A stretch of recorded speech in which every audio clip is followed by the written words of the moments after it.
Boa noite a todas e todos. Espero que estejam bem. Sejam bem-vindos ao nosso 7º encontro do curso de extensão Meio Ambiente e Divulgação Científica. Meu nome é Cristiana Miranda e estarei aqui novamente com vocês no evento de hoje sobre museu e divulgação científica. Eu gostaria de agradecer a presença de todas e todos que se inscreveram e representam diferentes profissões, instituições, cidades, estados e que estão aqui conosco novamente ou pela primeira vez. Poste aí qual a instituição que você representa, de qual cidade você é. Comente aí no chat e desde já nosso muito obrigado a todas e todos pela presença. Aproveito esse momento para destacar mais uma vez a nossa alegria com o envolvimento de todas e todos vocês que se inscreveram nesse curso. Lembramos que esse evento ele foi planejado com muito carinho para levar até vocês debates muito relevantes e atuais e que envolvem diretamente as nossas vidas e a nossa relação com a natureza, sempre com a presença de especialistas no assunto. Bom, nesse sentido, para a nossa discussão de hoje, organizamos uma mesa especial, intitulada Museu e Divulgação Científica, com o objetivo de desvendar a importância da ciência e a necessidade da sua popularização, considerando as suas diversas contribuições na história da humanidade, inclusive as relações do ser humano com a natureza, destacando o seu potencial para auxiliar a sociedade nas escolhas de caminhos mais conscientes, especialmente nesse momento onde os desafios do negacionismo científico e das fake news têm nos assombrado. Portanto, convidamos 2 grandes especialistas no tema, Dr. Christian Cartelli, professor e pesquisador do Instituto Federal do Rio de Janeiro, do campus Mesquita, e a mestre Ludmila Nogueira da Silva, professora e pesquisadora do Instituto Federal do Rio de Janeiro, campus Mesquita. Sejam muito bem-vindos e muito obrigada por vocês compartilharem aqui seu tempo e seus conhecimentos na noite de hoje. Obrigado pelo convite, Cris. Muito obrigada, boa noite a todos e todas. Obrigada, ECOI, pelo convite e a Cristiana também pela organização da mesa e do curso. Obrigada. Obrigada. São 2 grandes parceiros, eu estou muito feliz nessa noite por vocês estarem aqui. Bom, antes de começarmos, gostaria de reforçar aqui alguns avisos importantes para quem está aqui nos assistindo no YouTube. Lembre-se de preencher a lista de presença. Será fundamental para a certificação. O link constará no chat após 1 hora do início da apresentação dos palestrantes. Todas as perguntas podem ser realizadas pelo chat e serão passadas aos palestrantes ao final da apresentação. Pedimos ainda que escrevam a palavra pergunta, mais nome, antes de escrever o seu questionamento. Lembre-se disso, para quem está pela primeira vez, isso é muito importante. Bom, então vamos lá? O nosso evento de hoje será organizado da seguinte maneira. O primeiro a nos prestigiar com sua fala, então, será o professor Christian Cartelli. E, em seguida, a professora mestre Ludmila Nogueira. Ambos irão compartilhar desse espaço para facilitar possíveis contribuições durante as falas. Ao final das falas dos palestrantes, então, abriremos para as perguntas. Nesse momento, para uma abordagem sobre os conceitos e história da divulgação científica e seu panorama no Brasil, eu convido o professor doutor Christian Cartelli. Doutor em Ciências doutor em Ciência pela Fundação Oswaldo Cruz, mestre em Ciência pela Fundação Oswaldo Cruz e licenciado em Ciências Biológicas pela Universidade Federal Fluminense. Professor de Biologia e popularização da ciência no campo avançado Mesquita, do IFRJ, pesquisador e docente permanente no programa de pós-graduação em Rede e Circenso em Educação Profissional e Tecnológica e no programa de pós-graduação Lacenso em Educação e Divulgação Científica do IFRJ. Coordenador do Centro de Ciências, Espaço Ciência Interativa, do campus Mesquita, coordenador do curso de formação inicial e continuada de contação de história no campus Mesquita. experiência como docente em turmas de ensino fundamental e médio, atuando como professor de ciências físicas e biológicas e de biologia. Atuou também como mediador do Museu da Vida na Fiocruz. Faz parte do grupo de pesquisa do CNPq, Divulgação Científica, Ambiente e Educação, atuando na linha de pesquisa, divulgação científica e os museus e centros de ciências. Desenvolve pesquisa na área de mediação em centros e museus de ciência, educação não formal, divulgação científica e popularização da ciência. Bom, e para uma abordagem sobre as experiências com divulgação científica no Museu Ciência Interativa do Instituto Federal do Rio de Janeiro, Campus Mesquita, e por meio das redes sociais, convido a professora mestre Ludmila Nogueira, mestre em Ciências pelo Instituto Oswaldo Cruz e licenciada em Química pelo Instituto IFRJ. Atualmente é docente do quadro permanente do Instituto Federal do Rio de Janeiro, lecionando no curso de pós-graduação Lato Sensu em Educação e Divulgação Científica e nos cursos FIC do Campus Mesquita. Está à frente da coordenação de extensão do Espaço Ciência Interativa do Campus Mesquita. Tem experiência na área de divulgação científica, com ênfase em museus e centros de ciência. Atua ainda na área de ensino de química, principalmente nos seguintes temas: educação em química, divulgação e popularização científica, espaços de educação não formal. Já viram que tem uma experiência vasta. Passo, então, a palavra para os professores Christian e Ludmila. Boa noite, pessoal. Só consertando, Cris, meu nome é Christian Carletti, não é Cartelli, não. Olha, tá vendo? Desculpa, Christian. Hoje foi o dia dos nomes. Eu vou compartilhar aqui com vocês, a Cris já apresentou a gente, né? Então acho que não tem por que eu falar mais. Então eu vou compartilhar com vocês a apresentação, tá? E vou fazendo aqui a apresentação. Deixa eu colocar aqui.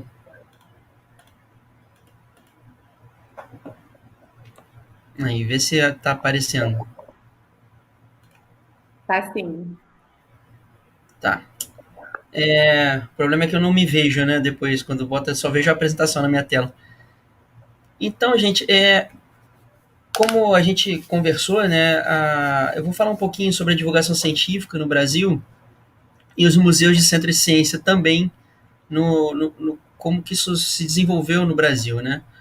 Então, a primeira coisa é falar um pouquinho sobre o que é a divulgação científica, né?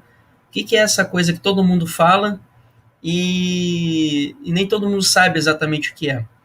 A divulgação científica, ela busca alcançar o público mais diverso possível, né? Desde crianças, ela é voltada para os adultos, ela é voltada para os idosos, ela é voltada para os deficientes, né? E a fim de chegar a um ponto onde todos consigam dominar um pouco a ciência, né? Entender um pouco melhor do que é a ciência. Então, a gente tem algumas diferenças, assim, o conceito de divulgação ele não é muito claro, tá? Mas eu vou tentar deixar um pouco mais fácil de entender. Seguinte, existe a divulgação que ela é feita somente para os pares, né? Que a gente chama de comunicação científica. Essa divulgação ela é feita em revistas, em artigos científicos, em revistas voltadas para os cientistas, né? Então, existe a comunicação científica que ela é feita entre os pares da mesma área. Então, por exemplo, um doutor em bioquímica que faz uma pesquisa em bioquímica, ele vai publicar um artigo numa revista de bioquímica e outras pessoas que trabalham com bioquímica vão ler essa revista, vão ler o artigo desse cara e vão se inteirar melhor sobre a pesquisa do pesquisador, enfim. Tem a comunicação também, que ela é feita entre pares de áreas diferentes. Então, é como se eu sou um pesquisador da área de química orgânica e eu publico o meu artigo numa revista que é voltada para diversas áreas, para biologia, química, e aí eu tenho essa comunicação entre do meu trabalho para pessoas de outras áreas, tá? Nenhum desses dois casos, a pesquisa ela é feita com o intuito de levar informação para o público geral. Então, a linguagem ela é muito técnica, os termos são técnicos, né? Quem só vai entender quem é da área, né? Ou quem é de áreas afins, né? Mas não é uma coisa voltada para o público geral, tá? Quando eu falo em divulgação científica ou popularização científica, a minha ideia já é aumentar esse leque de quem eu quero atingir. Então, eu faço divulgação científica para que eu leve a informação que é produzida nos laboratórios e nos centros de pesquisa para o público geral. Para que eu leve a ciência que está sendo trabalhada dentro dos centros de pesquisa, entre os pesquisadores, para o público geral, né? Então, o grande compromisso da divulgação científica é tentar informar melhor as pessoas a respeito do que é feito nesses centros de ciência, do que os cientistas estão pesquisando e estão procurando saber. Com essa coisa do Covid-19, eu acho que ficou muito claro o papel dos divulgadores científicos, né? Principalmente os que estão trabalhando muito na internet, né? A gente vê algumas pessoas tentando informar melhor a população, né? Como todo mundo acho que já deve ter ouvido falar do Átila Yamarino, né? Que é o cara que tem aquele canal no YouTube que fala pra caramba sobre como o vírus funciona, o que é e ele traz as projeções dos estudos que foram feitos a respeito da dispersão da Covid. Esse é um trabalho de divulgação científica sério, né? Existem trabalhos que não dá para confiar muito porque você não sabe quem é a pessoa que está falando, né? Mas eu vou chegar lá, vou falar um pouquinho mais disso, tá? Então, a ideia da divulgação ela é trazer a informação assim, sendo bem mais simplista. A divulgação científica ela tem a função de traduzir a ciência para o público geral. É basicamente isso que ela faz, tá? E quem é que faz, né, a divulgação científica? A divulgação científica ela pode ser feita tanto por pesquisadores, né, por jornalistas, né? Que existem os jornalistas científicos que são pessoas que se especializam em divulgar, né, em divulgar a ciência nos jornais, né, em fazer matérias sobre ciência. Antigamente não existia muito isso, nessa especialidade, então às vezes um jornalista ele ia num laboratório de pesquisa, por exemplo, para fazer uma reportagem com um pesquisador que está desenvolvendo algum tipo de estudo, e o cara ele descrevia a matéria de uma maneira super sensacionalista que fazia parecer que aquilo que está sendo pesquisado no laboratório, que vai levar talvez até uma década para chegar a virar algum remédio, um tratamento ou qualquer coisa do tipo, o cara faz a entrevista lá com o pesquisador e faz parecer que aquilo lá já está funcionando e já está sendo distribuído para a população, né? Eu tenho um exemplo disso quando, no início da minha faculdade, eu participei de um laboratório de patologia celular e nesse laboratório tinha pessoas que pesquisavam uma droga chamada álcool pirílico e saiu uma reportagem no Fantástico, né, falando dessa droga, que ela era uma pesquisa que usava esse composto para tratar o câncer cerebral. E aí, no dia seguinte, tinha gente ligando, batendo lá na porta, querendo entrar no laboratório para falar com o pesquisador para ter acesso à droga.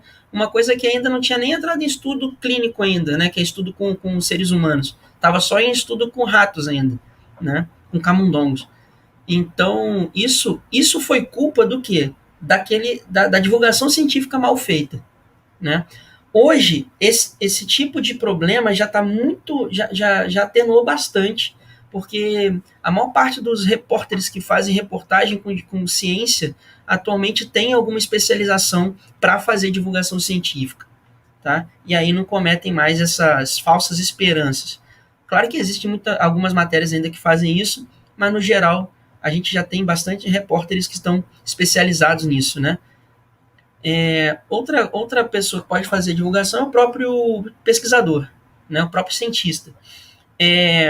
Hoje em dia, muitos pesquisadores fazem divulgação científica, tá?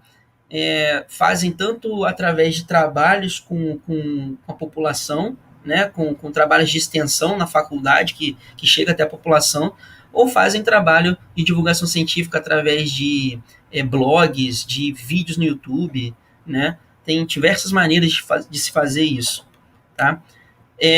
Então tá aqui, por exemplo, um pesquisador youtuber, né? O cara tá aqui no YouTube, como é o caso do cara que eu falei anteriormente, né? O Átila Yamarino, que é um pesquisador e faz divulgação científica no YouTube, né? Então, as plataformas digitais hoje em dia elas tomaram um espaço enorme para se trabalhar a divulgação científica, né?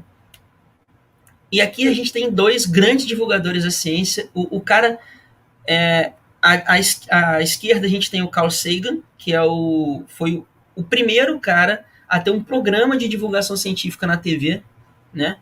Ele foi um cara fantástico, assim, tanto como pesquisador como pessoa também. E ele tem uma série chamada Cosmos, que eu não sei se todo mundo já ouviu falar, que o cara da direita, que é o Neil deGrasse Tyson, ele refez. Ele fez uma nova versão dessa série, chamada Cosmos, que está no Netflix, se eu não me engano, né? E também é um outro grande divulgador da ciência. Assim, eu trouxe esses dois, mas assim, a gente tem N divulgadores muito competentes, né? Mas esses dois caras, o Carl Sagan ele já morreu, né? Hoje ele estaria fazendo em torno de, acho que 70, 80 e poucos anos, se eu não me engano. E o deGrasse Tyson, ele é o atual grande divulgador de ciência, ele é um pesquisador, ele é diretor de um planetário, acho que é Hayden o nome do planetário,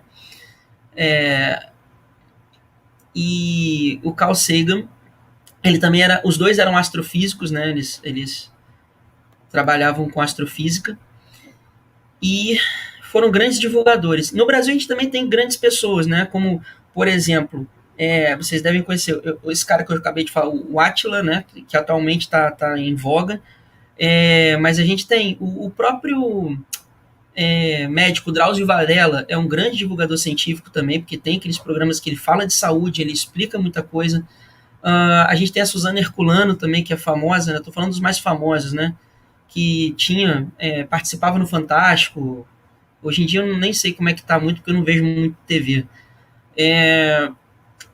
Enfim, a gente tem Marcelo Gleiser, obrigado, que é professor numa universidade nos Estados Unidos, se eu não me engano, né? Eu acho que a Suzana Herculano também está nos Estados Unidos, não está mais no Brasil. Isso é uma coisa triste, né? Porque a gente vai... como a ciência aqui no Brasil...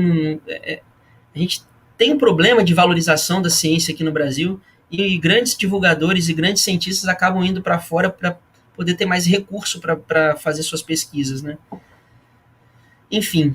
Então, quem pode fazer... Só uma parte, Christian, rapidinho. Sim. Para quem quer conhecer um pouquinho o Neil deGrasse Tyson, na semana passada, ele esteve no programa Conversa com Bial, alguma coisa assim, o programa da Rede Globo, em que o Pedro Bial faz entrevistas, e o Neil deGrasse Tyson foi o participante da semana passada. Então, quem conseguir acessar o conteúdo, que é disponível, se não me engano, em plataformas pagas, mas quem conseguir acessar, fica a dica, então, dessa entrevista que aproveitando, tem uma entrevista que não precisa pagar, que é de graça, que ele deu pro...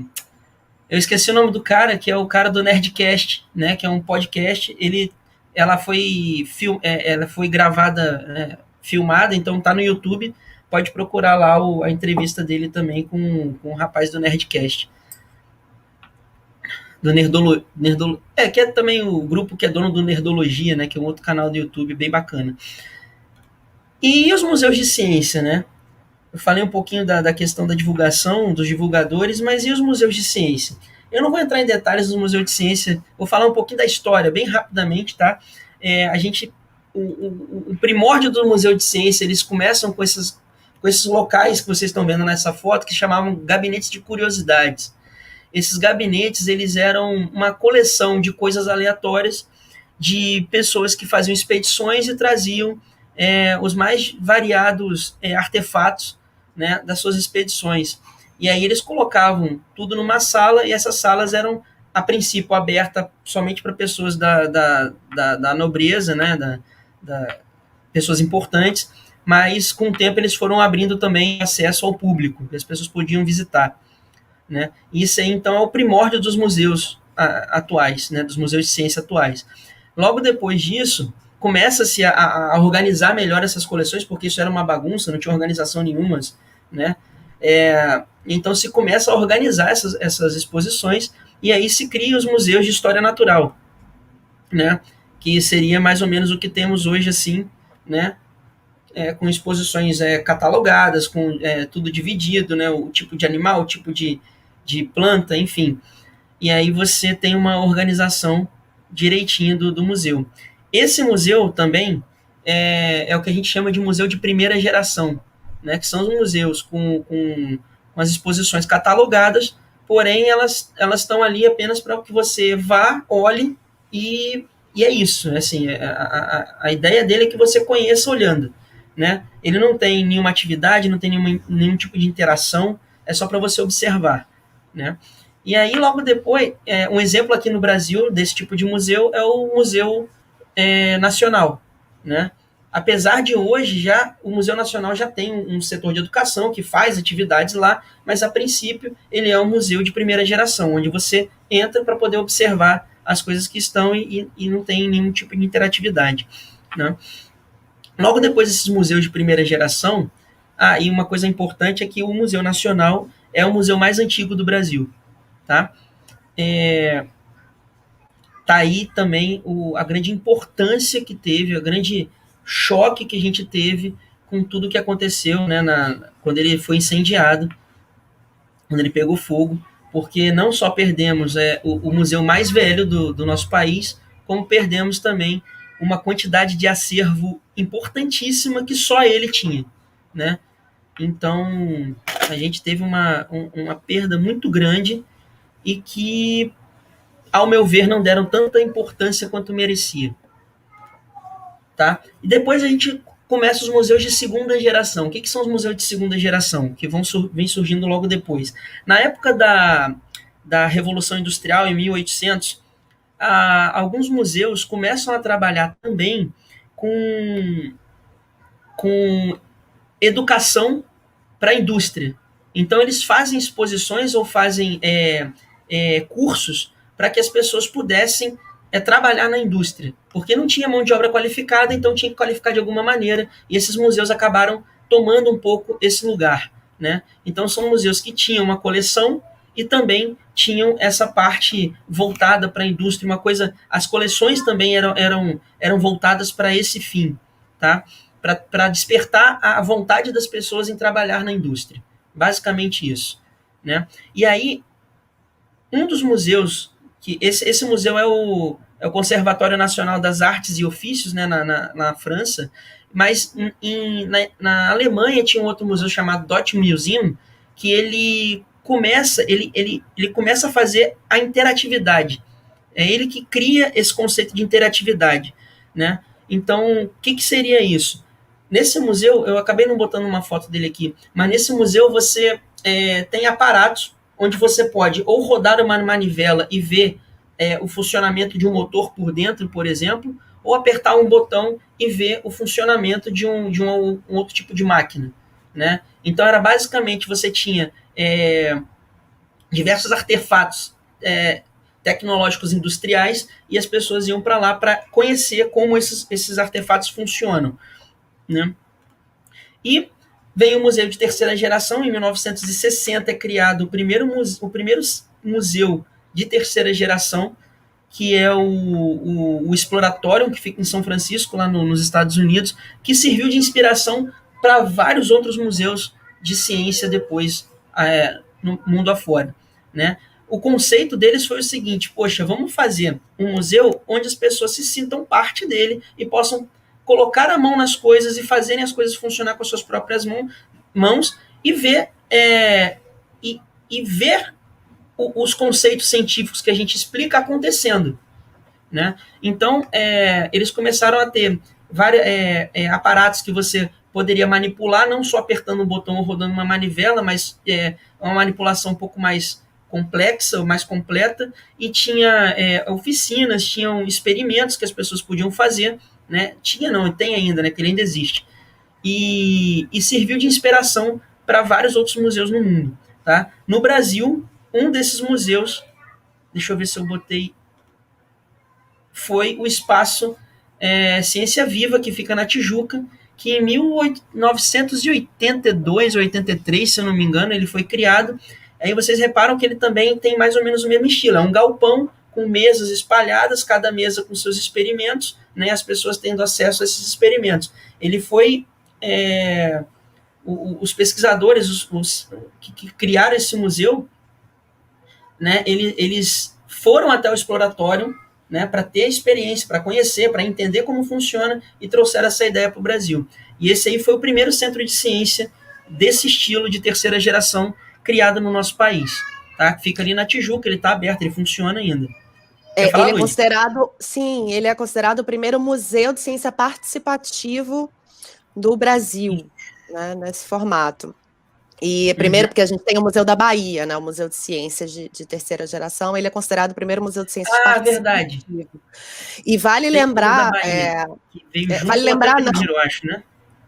Isso, mas vale pontuar aqui que esse espaço Ciência Viva, ele não é vinculado institucionalmente a nenhuma universidade, e ele é uma ONG que vive de professores voluntários que se dedicam ao projeto, de alunos voluntários também, bolsistas, alunos desses professores voluntários, e de doações também, só para deixar pontuado também que esse museu ele vive e resiste até hoje por meio dessas ações de voluntários e de doações.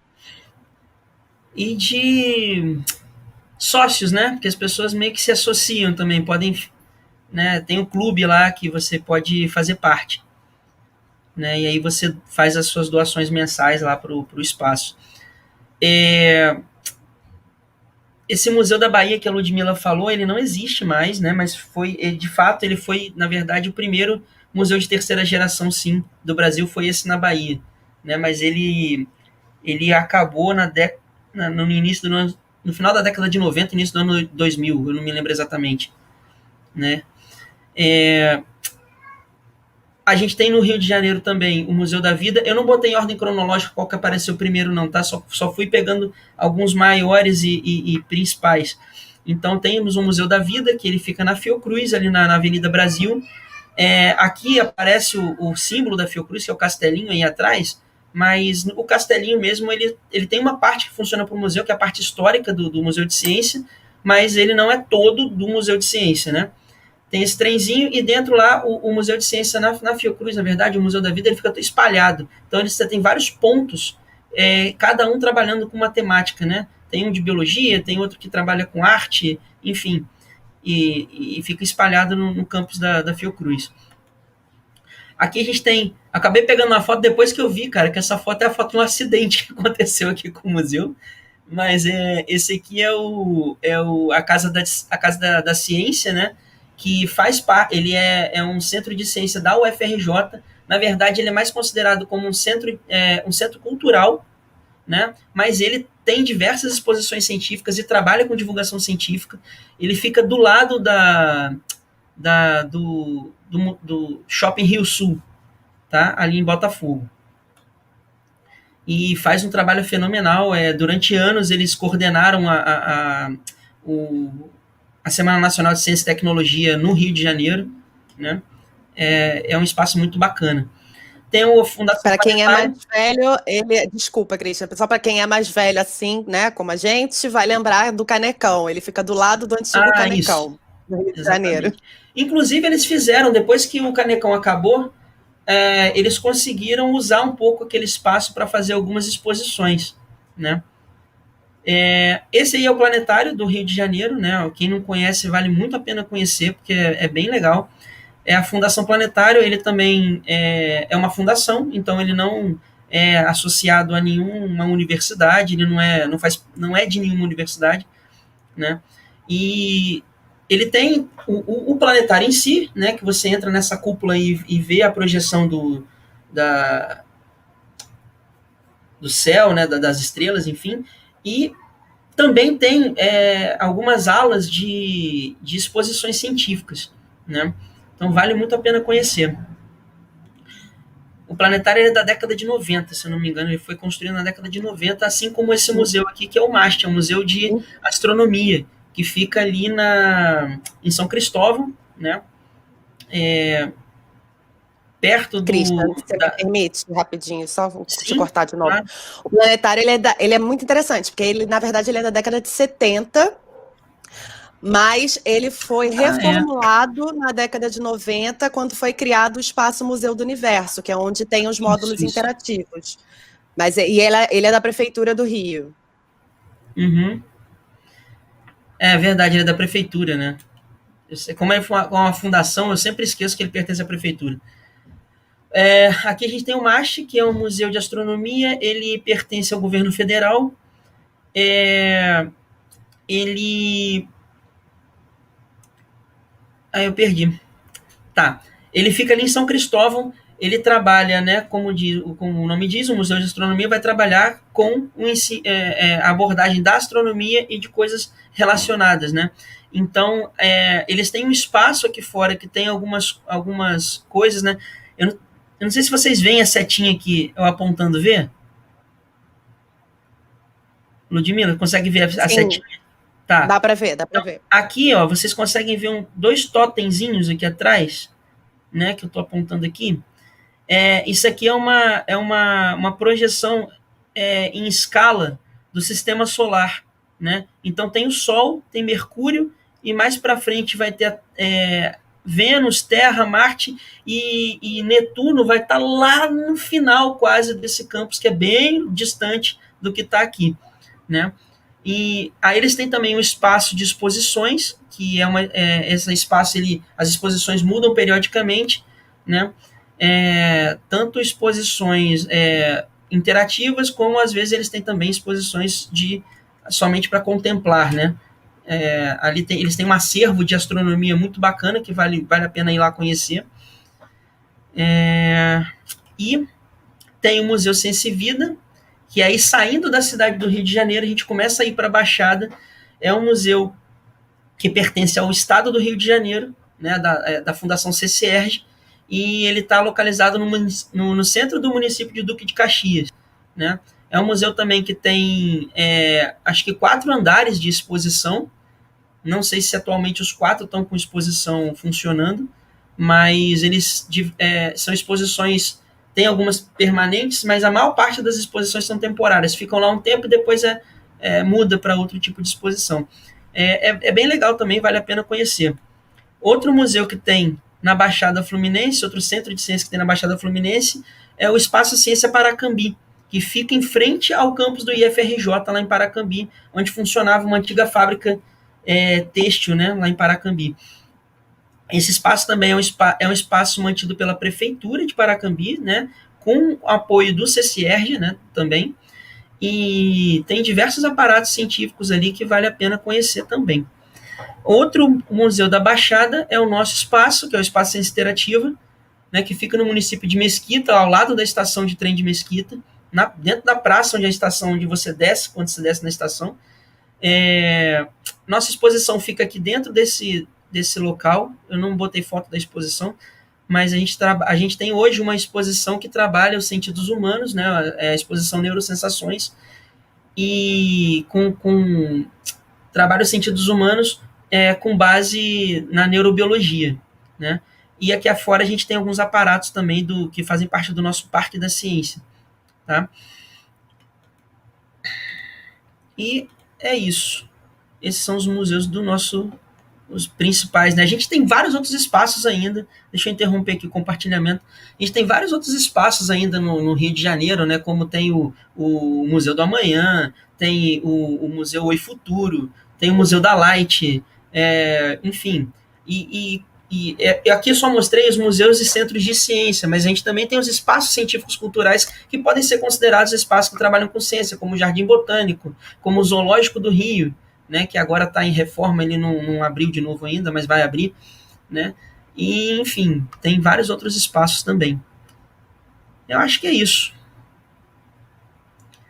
Manda bala aí, Ludmila. Não sei se a Cristiana vai voltar. Ela estava...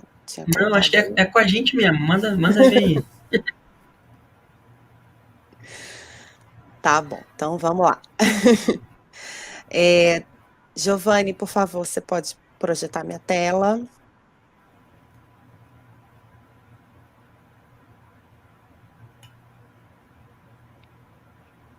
Pronto, está aparecendo, né?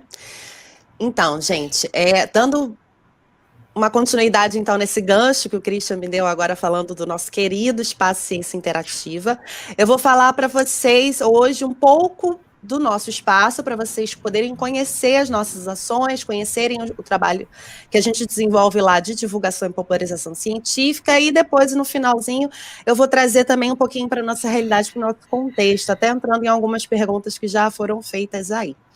Então, falando um pouquinho sobre... Oi. Antes de você começar, deixa eu só complementar uma coisa que eu esqueci.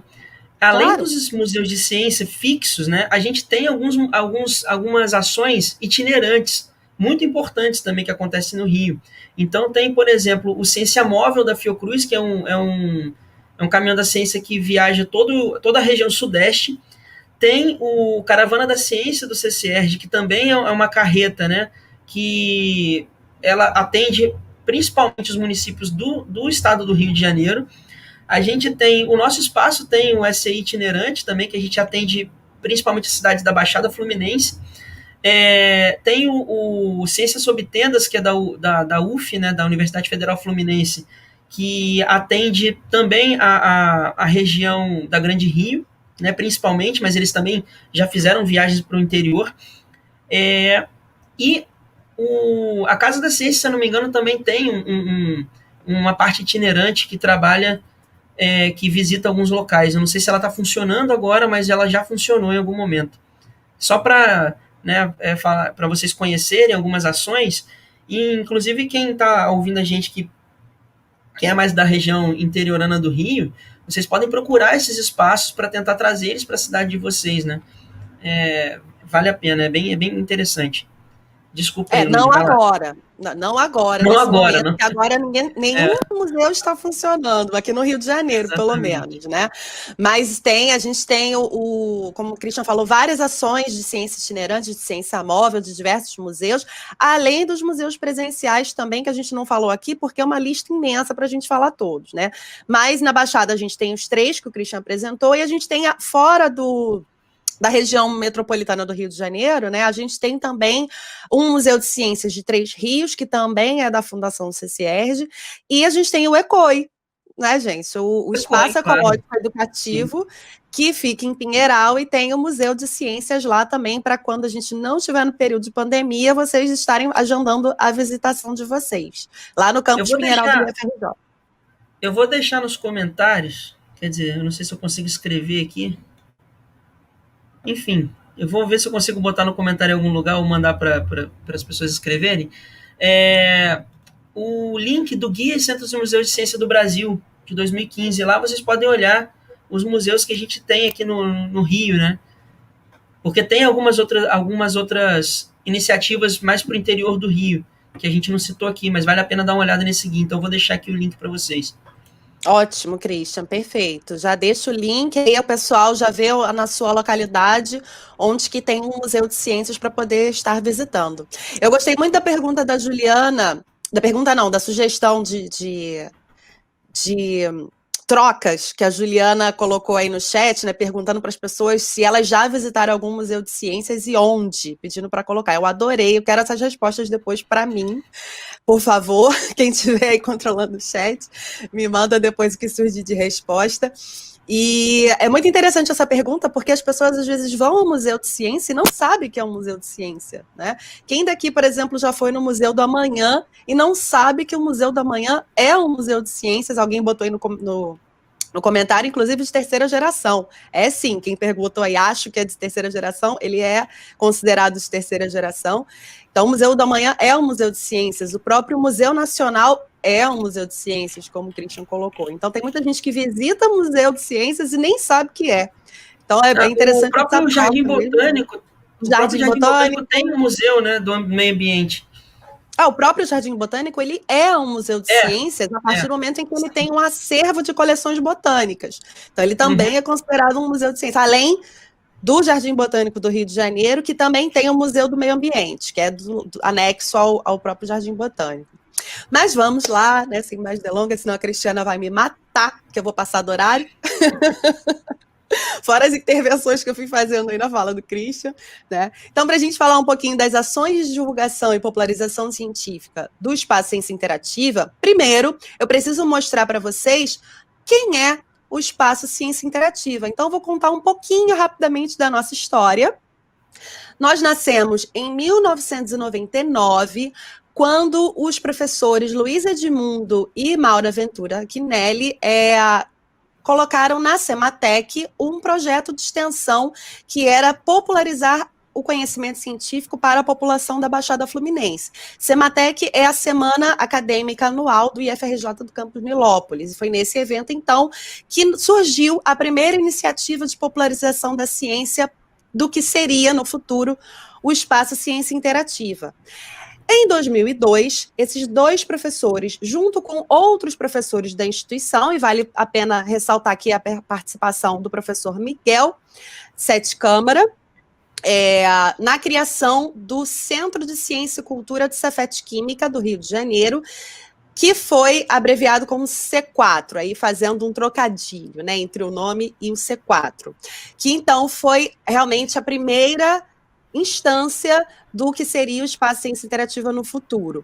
Esse C4, ele ficou por muitos anos lá no IFRJ Campus Nilópolis, funcionando dentro do Campus Nilópolis.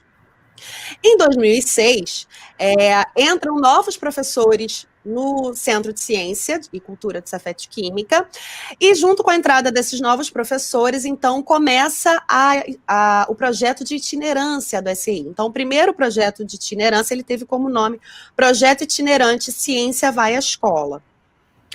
Em 2008, nós temos a criação da Lei dos Institutos Federais, que é a criação, então, dos institutos federais no Brasil. Com isso, o Cefet Química passa a se chamar, então, Instituto Federal de Educação, Ciência e Tecnologia do Rio de Janeiro, e junto com essa mudança do nome da instituição, tem também a mudança do Centro de Ciência, então, oficialmente, a fundação do Espaço Ciência Interativa, em 2008. Durante esse tempo, até 2010, a gente tem algumas exposições temporárias, e então, em 2010, nós temos a primeira exposição permanente do Espaço Ciência Interativa, que se intitulou Energia e Vida. Isso tudo ainda funcionando dentro do campus Nilópolis. Em 2012, então, nós passamos a ser o campus IFRJ Mesquita, localizado, sim, no município de Mesquita, que foi aquela foto aérea que o Christian mostrou antes, e agora eu estou mostrando um pouquinho do nosso Parque da Ciência, que é o lado externo do nosso campus. Que vocês podem ver alguns módulos interativos aí. Então, em 2012, a gente passa, então, a ocupar esse espaço lá no município de Mesquita.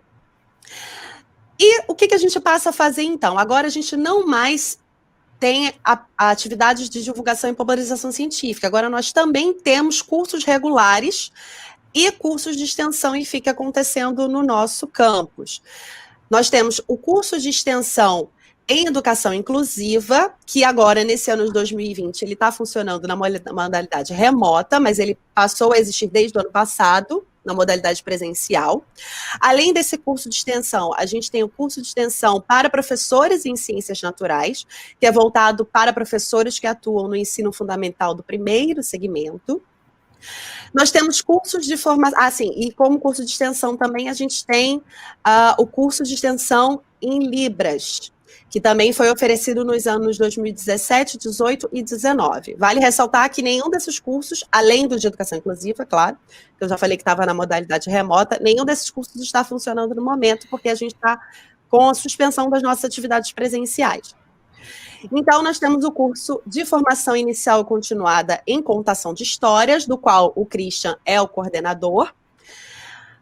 Temos cursos de pós-graduação estrito sensu, que é o mestrado profissional em educação profissional e tecnológica, e nós temos o curso de especialização lato sensu, que é o nosso curso em educação e divulgação científica. E aqui eu aproveito também para fazer essa divulgação em quem tem interesse em seguir na área da divulgação científica, se especializar na área da divulgação científica, pode se candidatar a uma das vagas do nosso curso de especialização em educação e divulgação científica.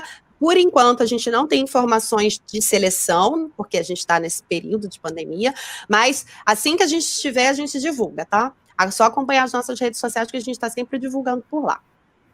Então, pensando no público que está assistindo aqui essa palestra de hoje, também está acompanhando o curso, né? Hoje já é o 7º encontro desse curso oferecido pelo ECOE. Pensando nesse público, eu separei aqui alguns temas que a gente já teve como trabalhos de conclusão de curso nessa pós-graduação. Então, ao todo, a gente tem 51 TCCs defendidos que estão disponíveis no nosso site, tá? A gente tem mais do que 51 defendidos até o momento, mas disponíveis no site para consulta, a gente já tem 51. Então, dentre esses trabalhos que estão disponíveis lá no nosso site, vocês podem encontrar temas relacionados à mediação em museus de ciências, divulgação científica para o público infantil, enfim, esses que estão relacionados, que vocês estão vendo aí. E eu queria chamar a atenção, como eu falei, para o público aqui de hoje, para esses temas que a gente tem trabalho de conclusão de curso sobre essas temáticas: divulgação científica e educação ambiental, meio ambiente, também relacionado com a divulgação científica, mulheres na ciência, podcasts e fake news. Vi que teve uma pergunta aí sobre fake news. A gente teve um TCC já defendido sobre a relação de fake news com divulgação científica. Então, deem uma olhadinha. Esses TCCs estão disponíveis na página do Campus Mesquita, no portal do IFRJ. E, além desses trabalhos todos que eu falei com vocês, a gente também tem 5 trabalhos de conclusão de curso especificamente sobre a nossa exposição Neurosensações, que o professor Christian já mencionou, e eu vou falar um pouquinho sobre ela para vocês. A nossa exposição Neurosensações é uma exposição permanente, que foi inaugurada oficialmente em 2015, então nós temos 5 anos desde a sua inauguração oficial. No momento, a gente está com o espaço fechado por causa da pandemia, ainda sem previsão de reabertura. Mas, quando estamos abertos, quando estamos funcionando, a gente sempre divulga o nosso agendamento, que vocês podem estar fazendo por esse telefone. Aí esse site, na verdade, está um pouquinho desatualizado, mas grava o telefone e grava o e-mail, que são os contatos principais para estarem fazendo o agendamento do seu grupo escolar, do seu grupo de amigos, enfim, quem vocês quiserem convidar para visitar com vocês o nosso espaço. Ele é aberto. Quando está aberto? Ele fica aberto de terça a sexta, das 9 às 17 horas. Precisa agendar para poder visitar? Depende. Se for um grupo pequeno, de 3, 4 pessoas, não precisa estar fazendo agendamento. Mas, acima de 10 pessoas, então, é preciso, sim, fazer esse agendamento prévio para consultar o nosso calendário de visitas, tá ok? Um pouquinho da nossa exposição, que é que vocês vão encontrar lá, uns spoilers, né, da exposição, para quem nunca viu, para quem tem curiosidade de ver. Como o Christian falou, a gente fala um pouquinho sobre a neurociência do corpo humano. Então, mais um pouquinho da nossa exposição. E para vocês ficarem com um gostinho de quero mais, para poder marcar assim que a gente reabrir, eu vou passar um videozinho para vocês agora, para vocês conhecerem um pouquinho mais da nossa exposição. Por favor, Giovanni, solta o vídeo.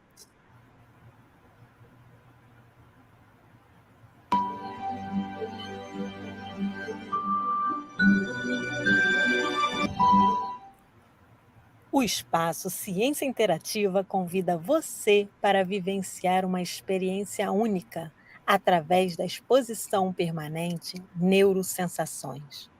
O visitante se aproxima da ciência, desconstruindo o mito de ser uma coisa chata. Nossos mediadores mostram que a ciência está presente no dia a dia de todos. Qualquer pessoa pode ser considerada um cientista. Basta se questionar sobre o mundo. Os sentidos do corpo humano são apresentados de maneira interativa e aguçam a curiosidade do espectador, despertando interesses até então desconhecidos. O público descobre que pode sentir sabores além do doce, salgado, azedo e amargo, e que a gustação e o olfato estão sempre de mãos dadas. Na sala escura, você mergulha no mundo das luzes e cores. O olho humano se torna o personagem principal, e todos percebem que é na escuridão que o significado de luz se torna mais claro. A todo tempo, perguntas que podem parecer complexas, como o que é o som, são respondidas de forma simples e esclarecedoras, e podemos perceber como a vibração se transforma naquilo que conseguimos ouvir. O interesse pelas sensações do corpo humano se torna ainda maior quando o visitante descobre que o tato está além das suas mãos e que é encontrado em toda a pele, quando temos as mais diferentes sensações, como frio, calor, dor. É uma exposição divertida para todos os públicos, de crianças a idosos. Neurosensações transformam o modo de enxergar, ouvir e sentir o mundo, desvendando os mistérios do cérebro. Venha nos visitar e descubra o cientista que existe em você.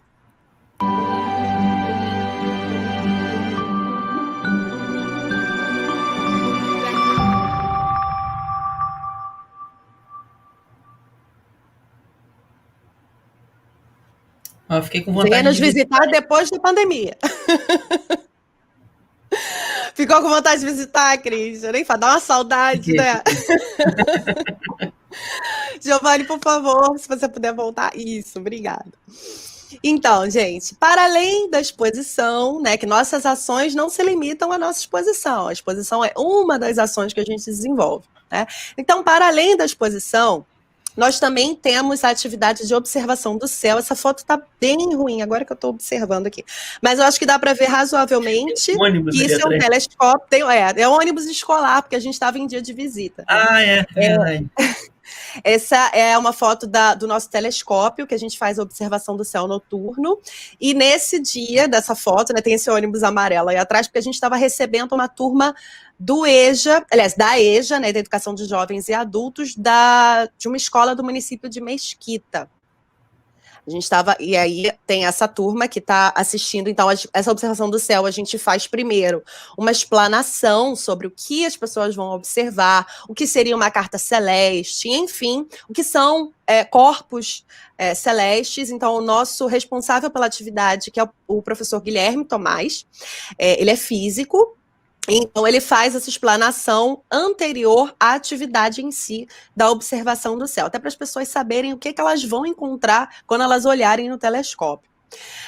Além disso, a gente também tem a atividade Ciência na Praça, e vocês podem estar vendo aí que é o tema de hoje. Então, todo mês, essa atividade é mensal, e todo mês a gente muda a temática do Ciência na Praça, que é relacionada a algum evento que esteja acontecendo naquele mês. Então, nesse mês aí, provavelmente era algum mês de junho, em que a gente estava fazendo o Arraiá da Ciência.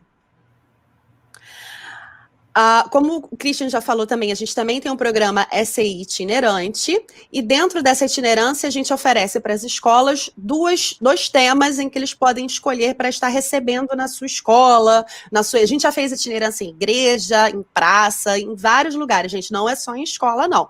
Então, se vocês quiserem também agendar em tempos de não pandemia, se vocês quiserem agendar uma visita nossa ao espaço de vocês também podem estar agendando com a gente, escolhendo um desses temas, Luz, Ciência e Vida, que é referência à Semana Nacional de Ciência e Tecnologia de 2015, que teve esse tema como tema central da semana.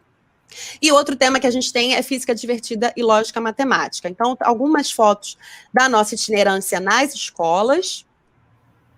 Aí vocês podem ver que a gente tem vários módulos interativos relacionados às ciências da natureza, em que a gente vai até as escolas e passa o dia inteiro nas escolas. além de participar em espaços em que somos convidados para ir, nós também participamos em eventos científicos de popularização científica. Um deles, como por exemplo tem a foto, foi a Rio+20, que aconteceu lá na Praça Mauá, não sei se vocês lembram, né? A Rio+20 em comemoração de 20 anos da Eco 92, e eles fizeram o galpão da popularização da ciência, o POP+20, e nós estivemos lá participando em 2002. Nós também participamos todos os 2012. anos. Isso, errei o ano. Desculpa, gente. 20 anos depois de 92, é óbvio que é 2012, né? Claro, vocês entenderam. O importante é isso. Nós participamos todos os anos também do Turismo Cultural, que é uma atividade que acontece no bairro de São Cristóvão. Nessa foto, a gente está participando em parceria com o Museu de Astronomia e Ciências Afins, o MAST, que o Christian já falou um pouquinho sobre ele. E no ano passado, então, o último grande evento que nós participamos, fora do Campus Mesquita, foi na Bienal do Livro, em que a gente esteve com um stand também, com vários módulos interativos para quem quisesse observar, para quem quisesse mexer, para quem quisesse, enfim, interagir com o que a gente estivesse expondo, o que a gente expôs lá na época. Além disso, a gente participa também todos os anos da reunião anual da Sociedade Brasileira para o Progresso da Ciência, em vários locais, né? Essa foto aí, se não me engano, acho que é no Acre, em 2013, e essa foi, agora eu não lembro, acho que foi em Minas Gerais também. Christian, não estou lembrando, me ajuda aí. Essa foi... Foi em Maceió, não sei. Maceió, acho que é Maceió. É porque a gente participa todo ano, já a cabeça já embaralha, nem sei mais. E agora a gente está usando sempre o mesmo painel de fundo, né? Então a gente não sabe mais qual é o ano. Mas aí veio a pandemia do novo coronavírus, da SARS-CoV-2, e aí a gente teve que, então, parar com todas essas nossas atividades, tanto de visita quanto de itinerância, visita no nosso local, quanto de itinerância, e a gente teve que repensar como que a gente ia continuar com as nossas ações de divulgação e popularização científica. E aí, o que a gente começou a fazer? Nós começamos a fazer lives no nosso canal do YouTube. E aqui eu também aproveito para deixar o convite a todos e todas que estão nos assistindo aqui para conferir as nossas lives no canal do Espaço Ciência Interativa. Vou deixar aqui o nosso site, o link do nosso canal do YouTube, para vocês estarem conferindo lá as nossas lives. Então, nós fizemos lives. Nós somos os pioneiros nas lives, né? Quando ninguém estava fazendo live, a gente já estava fazendo live. Começou, se não me engano, no início, primeira semana de abril, primeira ou segunda semana de abril já foi a nossa primeira live, e fizemos, então, até julho. Primeiro semestre todo, a gente fez lives no nosso canal, e vocês podem conferir. Eu trouxe algumas lives para mostrar para vocês relacionados à temática dessa mesa e relacionados à temática do curso Meio Ambiente e Divulgação Científica. A primeira que eu queria trazer para vocês, que inclusive foi a nossa primeira live do canal, a transmissão ao vivo intitulada A Divulgação Científica em Tempos de Pandemia. Então, já pego a pergunta, aproveito para responder a pergunta do Charles, que ele perguntou como fazer divulgação científica em tempos de distanciamento. Aproveita, dá uma olhada nessa live, porque a gente já fala sobre isso lá nessa live. Foi a primeira, tem a data aí, dia 8 de abril. A primeira live. E junto com essa live, a gente tem também a live Museus de Ciências e Distanciamento Social. E agora, que também aborda o tema com a participação, inclusive, da Carla Cristina, que eu já vi que está circulando aí pelos comentários no chat. Oi, Carla, obrigada pela participação. Outra live também que é muito interessante para vocês, principalmente para o curso, né, Meio Ambiente e Divulgação Científica, é a live intitulada Desigualdade Social e Injustiça Ambiental, o que a pandemia revelou. Essa é uma live muito interessante, recomendo fortemente que vocês assistam. E para fechar aqui a minha indicação de lives, a gente teve 13 lives, tá? No total. E a nossa última live e a minha última indicação aqui é a live que a nossa queridíssima Cristiana, que é a coordenadora aqui do curso, ela participou com a gente também, falando um pouquinho sobre punks, né? Saúde e alimentação em tempos de pandemia, punks como alternativa de sabor e qualidade de vida. Para quem não sabe o que é punk, Dá uma olhadinha lá na live que vocês vão descobrir o que é.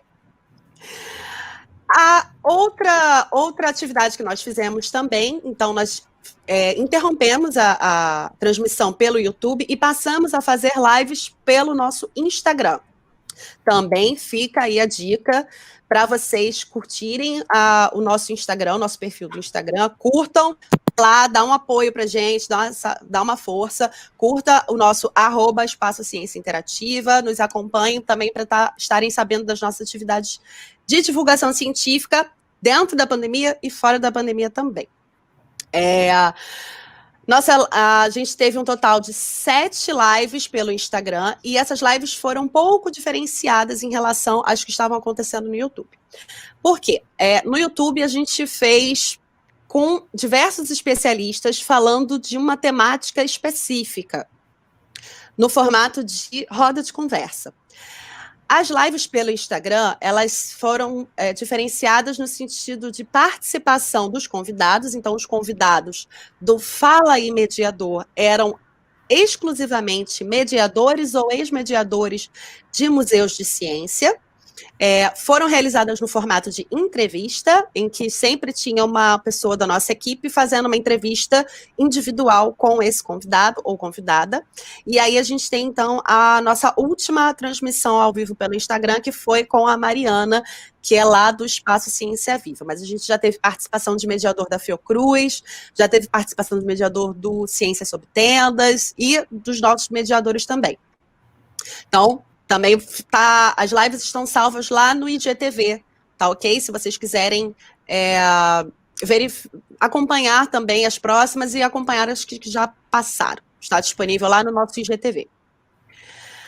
E nosso grande evento do ano, que a gente faz todos os anos, a Semana Nacional de Ciência e Tecnologia, esse ano a gente teve que fazer ela totalmente diferenciada por causa da pandemia, e ela foi realizada 100% de forma online. Todas as nossas atividades foram online.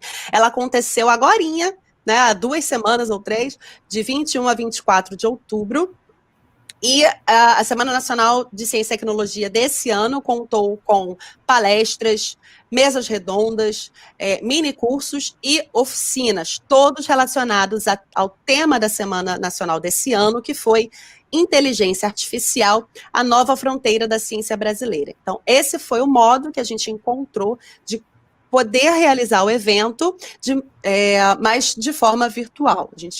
Todas as nossas palestras do evento e mesas redondas estão disponíveis lá no nosso canal do YouTube. Também vocês podem conferir lá. Há um pouquinho da nossa programação, né? Como eu falei com vocês, o que acabou acontecendo, a palestra, a mesa redonda. Então, a gente teve um mini curso que foi o TikTok para divulgação científica. Ainda não está disponível, mas a gente vai disponibilizar a gravação desse mini curso no YouTube, tá? Eu sei que vocês ficaram interessados aí por esse mini curso. E um mini curso também sobre visitas virtuais em espaços científicos culturais. E aí, quais são os possíveis caminhos para a divulgação e popularização da ciência nesse novo contexto social? O que a gente pode estar fazendo, considerando o novo contexto em que a gente vive? Então, ainda no presencial, pensando numa esfera presencial, o IBRAM, que é o Instituto Brasileiro de Museus, ele emitiu um comunicado no dia 5 de junho desse ano, com recomendações para a reabertura dos museus pós-pandemia. Então, se vocês quiserem dar uma olhadinha lá no site do IBRAM, tem uma cartilha que eles fazem diversas recomendações sobre como os museus podem se preparar e funcionar no momento pós-pandemia. Eu trouxe alguns destaques para vocês. Então, por exemplo, o que o IBRAM recomenda? Diminuição na equipe de trabalho para diminuir a circulação de pessoas, observação ao sistema de circulação de ar, disponibilização de álcool gel em áreas estratégicas, principalmente em áreas de entrada e saída, perto de maçanetas, perto de portas, né? Essas são as áreas estratégicas que eles colocam. Desinfecção regular de áreas comuns, né? Essas áreas comuns são banheiros, salão de exposições, cantina, onde tem museu que tem cantina, enfim. Uso obrigatório de equipamentos de proteção individual, seja da equipe de trabalho, seja também dos visitantes. E aí, quando a gente fala dos visitantes, é o uso obrigatório de máscaras. Os museus, eles precisam definir a capacidade de público de acordo com a recomendação de distanciamento físico da Organização Mundial de Saúde.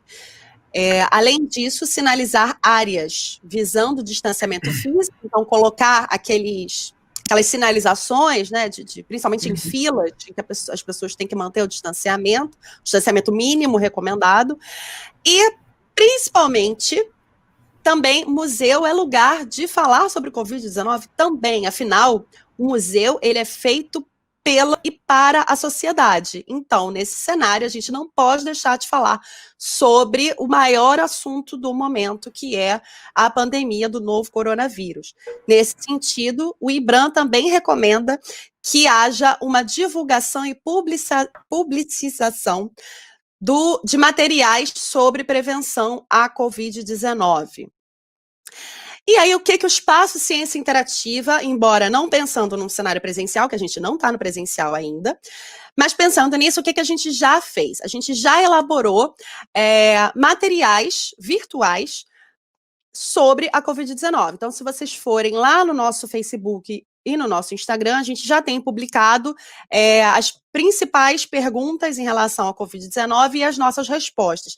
Gente, isso foi publicado, se não me engano, lá em março. Então, pode ter alguma informação que esteja desatualizada, tá? Só para avisar.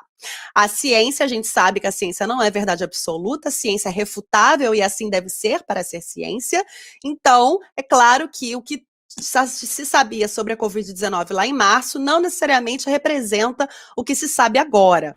Então, quando vocês forem visualizar essas informações, atentem-se para o contexto da época, o que se sabia à época. Então, uma das perguntas que a gente colocou lá é também relacionada a fake news. Então, a gente responde: o coronavírus foi criado em laboratório e é semelhante ao vírus HIV?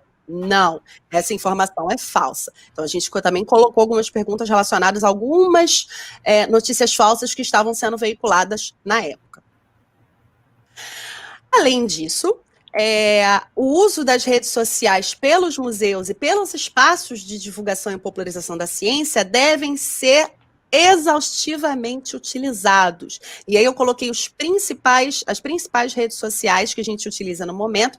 Aliás, são as principais redes sociais utilizadas pelos brasileiros: Facebook, Instagram, YouTube, Twitter, WhatsApp e TikTok. TikTok que está em alta.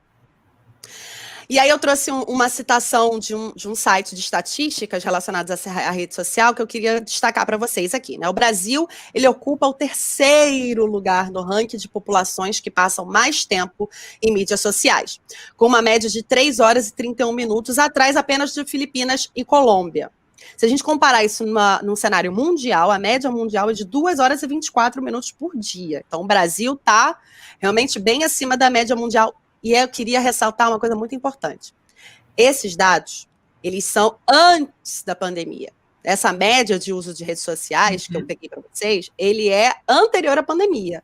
Agora, na pandemia, então, deve ter ido lá para cima a estatística de tempo que as pessoas passam nas redes sociais, tá? Só queria chamar a atenção para isso. Então, os museus, eles precisam observar essa mudança de comportamento da sociedade para se adequar também a esse novo cenário. A gente precisa usar as redes sociais para fazer divulgação e popularização da ciência. Além disso, a gente precisa perceber também quem é o nosso público-alvo, para quem eu estou fazendo divulgação científica. E aí eu trouxe essa informação para vocês. A gente tem a geração dos baby boomers, que quase não usam redes sociais comparadas às outras gerações. Essa geração baby boomers são os nascidos entre 1940 e 1959. A geração X usa 77%, então usa bastante também. Essa geração X são os nascidos entre 1960 e 1979. E os millennials ou geração Y, e 90% dessa geração usa rede social, e essa geração é de nascidos entre 1980 e 1994.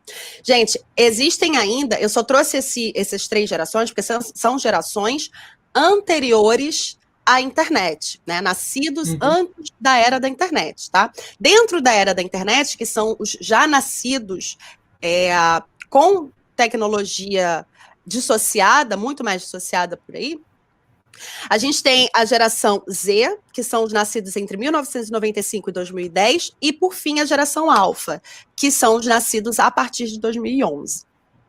Esses, então, eu não trouxe esses, porque esses, sim, utilizam quase que 100% as redes sociais. E aí, por que eu falei, eu trouxe aqueles ícones das redes sociais? Exatamente por causa desse gráfico, né? Essa é uma pesquisa do ano passado, se não me engano, de 2018, deixa eu só... 2019, e a quantidade de... o volume de downloads desses aplicativos. Então, o aplicativo mais baixado em 2019 foi o WhatsApp, e, em segundo lugar, o TikTok. Então, eu queria chamar a atenção para vocês que estão pensando em fazer divulgação científica usando redes sociais, para vocês se atenarem ao TikTok, que ele foi o segundo aplicativo mais baixado pela App Store ou pela Google Play. TikTok, segundo aplicativo mais baixado. Atentem-se a isso, isso é muito importante. Só para aumentar um pouquinho, que eu acho que tinha ficado pequeno, né? E como agente do IFRJ do Espaço Ciência Interativa, tem usado, então, essas redes sociais para fazer a divulgação científica. A gente tem procurado alimentar o nosso público com informações variadas. Então, como eu falei, vocês querem saber o que é punk? Dá uma olhada no nosso YouTube, mas também dá uma olhada no nosso Instagram e no nosso Facebook, que a gente coloca lá o que são punks, né? Aí alguns exemplos de punks para vocês. Então, a gente procura diferenciar os assuntos, não tentando bombardear o nosso público só com informação de coronavírus, mas também assuntos diferenciados, que é exatamente para a gente trazer essa multiplicidade temática. Trazemos também o que são tecnologias assistivas, só alguns exemplos, né, do que a gente aborda. E quais os riscos da exposição a óleo nas praias do Nordeste. Essa publicação foi naquela época em que teve aquela contaminação por óleo, né? Além disso, a gente também tem alguns temas relacionados lá ao nosso Fala aí Mediador, que é como funciona o Museu de Ciências Itinerante. Quem tem formação em letras pode atuar em Museu de Ciências? Então, essa foi uma curiosidade que a gente também respondeu, para a gente não pensar que Museu de Ciências é exclusivo para quem faz biologia, para quem faz química, para quem faz física. Museu de Ciências é falar também de ciências sociais, de ciências humanas, tudo isso entra no contexto de um museu de ciências também. E como atuar em diferentes espaços de educação não formal pode ajudar na sua formação acadêmica. Então, galera aí da graduação, do ensino médio técnico, ser mediador no museu também ajuda vocês na sua formação. Alguns exemplos também de como a gente abordou algumas questões da nossa exposição. Então, a nossa exposição, embora ela esteja fechada, a gente tem tentado trabalhar alguns aspectos que a gente aborda na exposição nas nossas redes sociais. Então, por exemplo, por que não podemos confiar nas mãos para medir a temperatura? E aí a gente está relacionando a uma temática da nossa exposição, que é em relação ao sistema sensório-motor. Outra temática da nossa exposição, que é a visão ou ilusões visuais. Aí a gente aborda a questão do óculos 3D e relacionando, então, por que uma pessoa que é cego de um olho não consegue ver um filme 3D no cinema. Enfim, isso é o que eu queria trazer para vocês. Eu estava marcando aqui o meu tempo, acho que eu me estendi só um pouquinho. Cristiana, não me mata. Então, queria convidar vocês a acompanharem. Mostrei para vocês um pouquinho como a gente pode fazer divulgação científica nesse momento, de modo virtual. Então, a gente tem as lives, tem conteúdos da exposição, tem conteúdos de divulgação científica em geral. Lembrando que divulgação científica é divulgação de conhecimentos de história, de geografia, enfim. Também das ciências humanas, sociais, várias outras ciências que não apenas ciências naturais ou ciências exatas da Terra. E convido vocês a estarem nos acompanhando nas nossas redes sociais. A gente não tem TikTok por enquanto, a gente só tem Facebook, Instagram e YouTube. Mas aí eu deixo os links aí para vocês estarem nos seguindo, nos acompanhando lá e também dando o seu like. Tô vendo aqui a galera pedindo like, aqui a Vanessa botou no chat. Curtam o vídeo, curtam o ECOI, curtam o SCI também, gente. Vai lá, curte o nosso espaço Ciência Interativa. E eu queria muito agradecer a Cristiana pelo convite, queria agradecer ao ECOI também por esse espaço, da gente estar podendo falar aqui um pouquinho do espaço Ciência Interativa, de falar um pouquinho de como se faz divulgação na era da pandemia.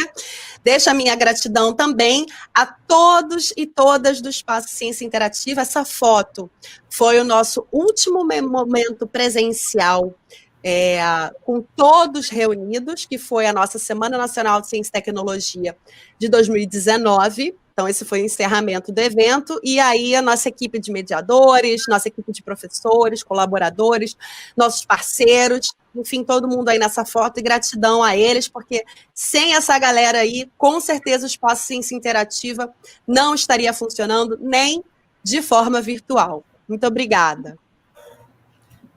A gente aproveitar também e agradecer, porque eu não fiz antes para não colar as duas apresentações, mas obrigado, Cris, pelo seu convite para participar aqui. Agradecer, como a Ludmila, né, a toda a nossa equipe lá do Espaço Ciência Interativa, que é uma equipe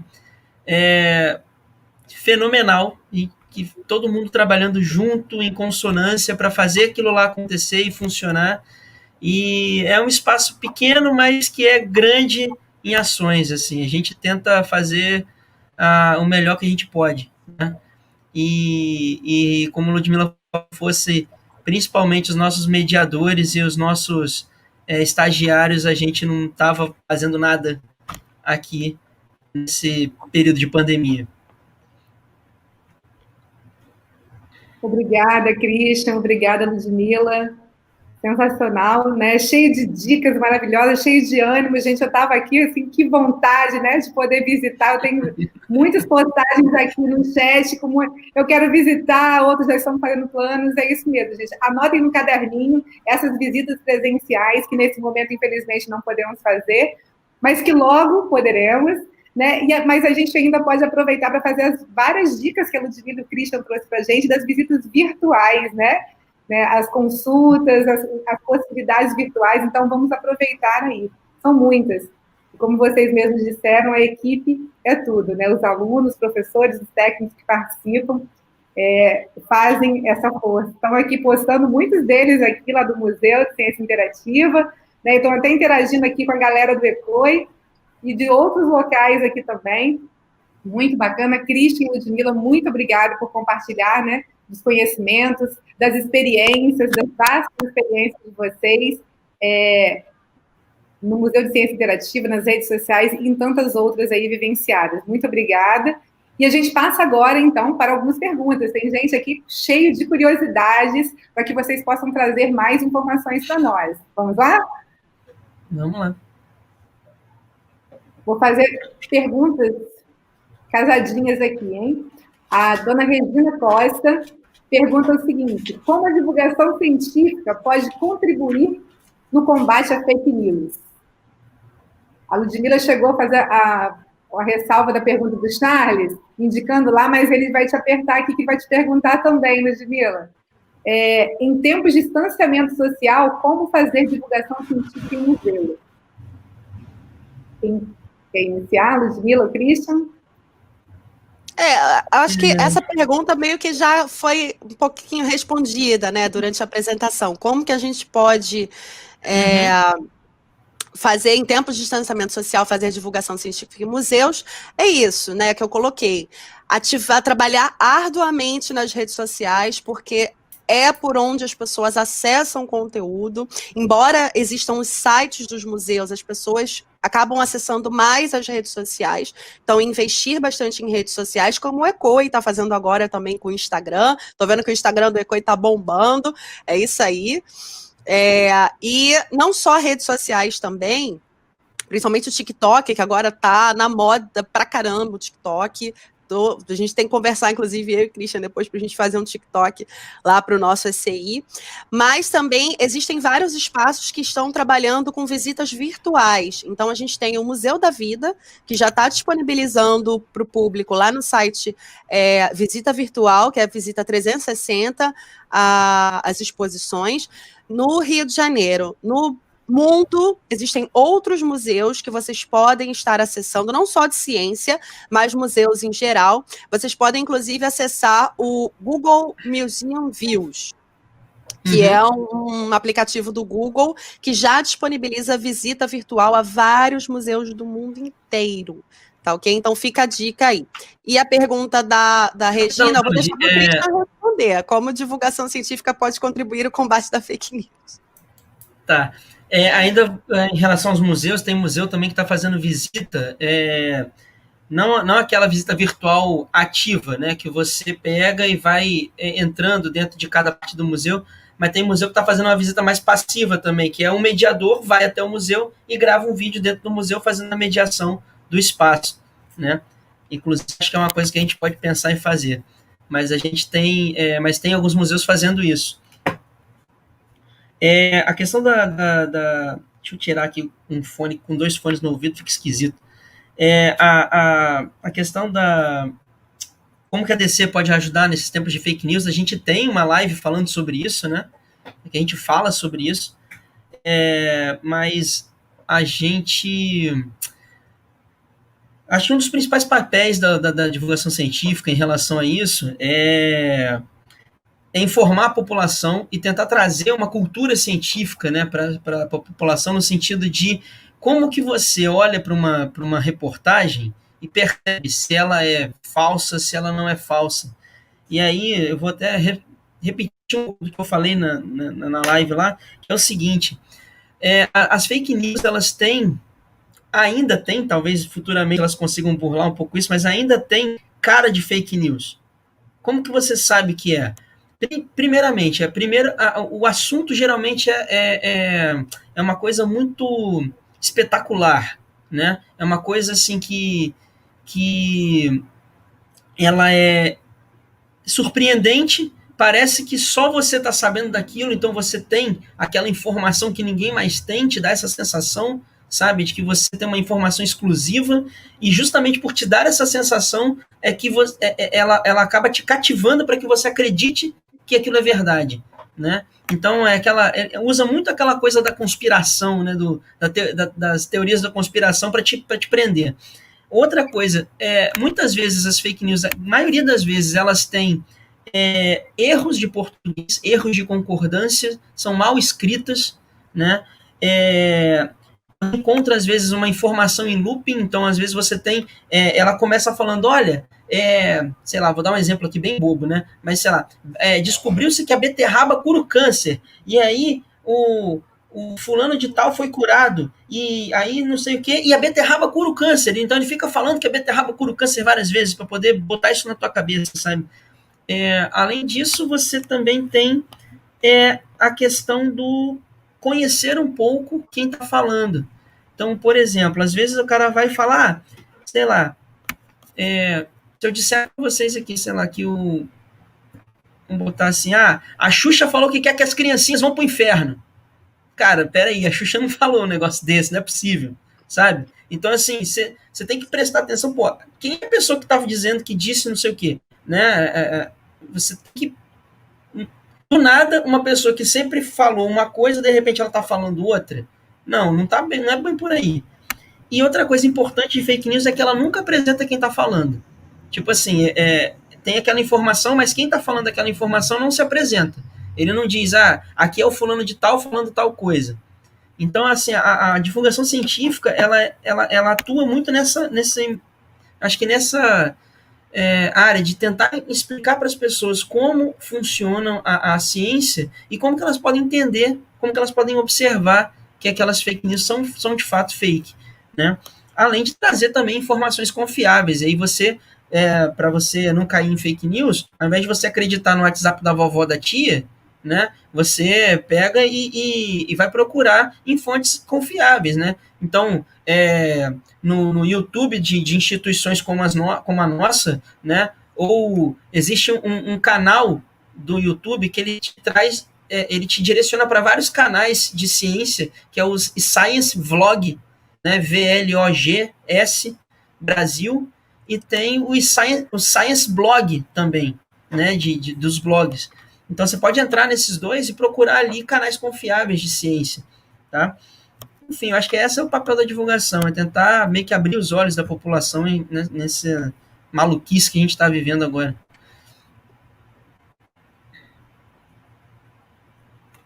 Obrigada, gente. E ficar muito atento para não repassar informações, né, sem antes verificar a veracidade, né? Isso é muito importante nos tempos atuais. Então, vamos lá? Mais duas perguntas. Desculpa, não sabe de onde veio, não repassa. É só isso, assim. Simples assim. Isso, muito importante, Cris. A Dalune pergunta, como fazer visita nessa pandemia no espaço de Mesquita, né? Embora vocês já tenham passado aí, talvez pelas redes sociais, olha só, né? E a Leandra pergunta como o Espaço Ciência Interativa concilia divulgação científica e inclusão social. Essa aí é para você, Luiz. É para mim? Então, o Espaço Ciência Interativa, pela própria existência dele, ele já atua na inclusão social, como nós falamos antes.